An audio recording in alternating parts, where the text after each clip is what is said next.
Did Dad ever tell you at that time at Mullinjandra there, though, they were going to camp in the Mullinjandra Reserve overnight. And they'd been at the pub or something. And anyway, his father said to get off and undo the gate. So when Dad got off the bullock wagon, he fell over because he'd had a beer or something and he wasn't used to it. So. That was the black and tan. That was his introduction. Black and tan was half stout and beer. Yeah. Not lemonade. Yeah, well, I think Dad's father used to always drink black and tan. Yeah. Yeah, the old fellas were pretty fond of that. And you get drunk on that quicker than what you would on just straight beer. Yeah. Black and tan. Would you? Was it what was stout or higher alcohol? Yeah. Just sorry that I never ever got to meet Dad's father. I would love to have known him. Yeah, I would have too. He died before I was born. Yeah, double pneumonia. Yeah. I think he was about 52 or 54 or something, I think. I'm not sure. So, roughly your age, Tim. Yeah, I'm 55. Yeah. Old grandfather. I've outlived him. You've outlived him, mate, yeah. Oh, Paul. In that photo, he presented as a pretty decent-looking sort of bloke, wasn't he? Yeah. He looked good. More like a portrait than a bloody photo, but it had to be a photo. Yeah. And it was hanging up above the hall door in the lounge room. Every time I walked through the door, I'd look up at it. Yeah. It stood out. Outstanding man, that one. William Petts. I don't know what he's... Yeah, well, I call him William III. Because William I was the one who got sent out as a convict. And then his son William was William II, as far as I'm concerned. And I think he was a bit of an idiot, William II. And he's actually Dad's grandfather. So. Yeah. Well, he used to make the old bullock whips. And he load the tips of them with lead. And he would wind that up and crack it over the bullocks. Well, yeah, they had. And they'd lift. He says they'd lift. So the old fella said. Yeah, all the bullocks had a name. And when he went cook at them, they knew which one he was going to cook at.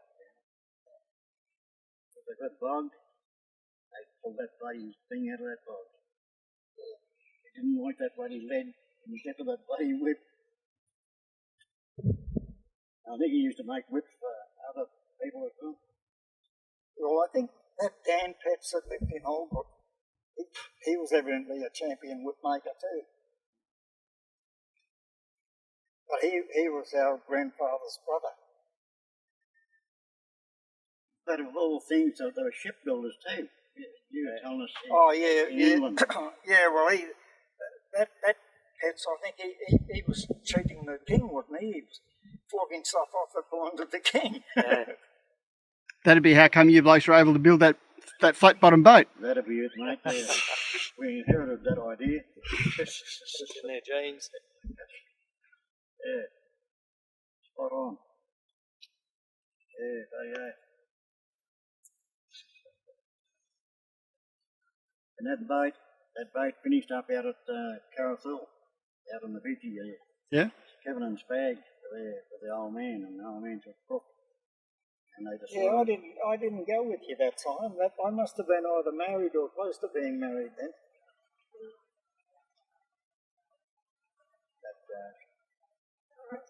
But yeah, Max and I went everywhere together.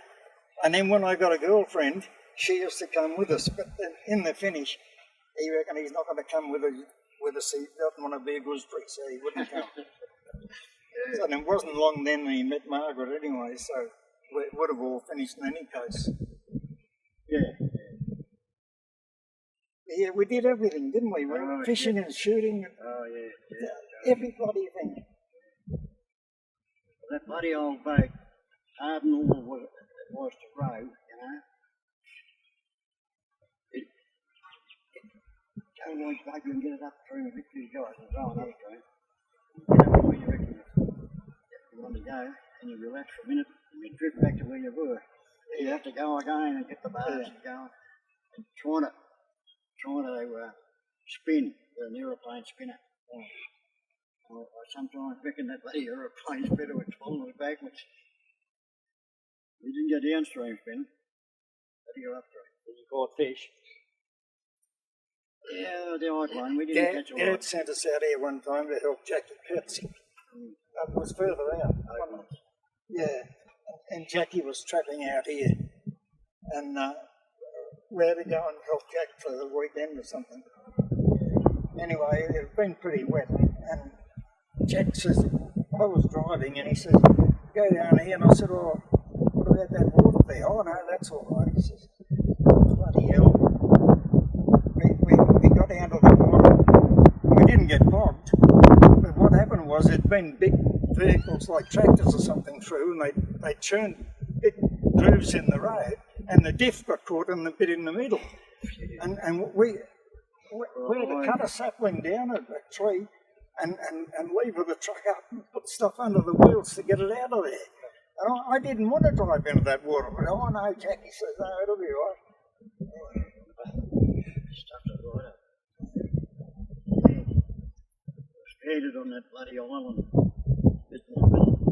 Yeah. All hard 8 trying to get down.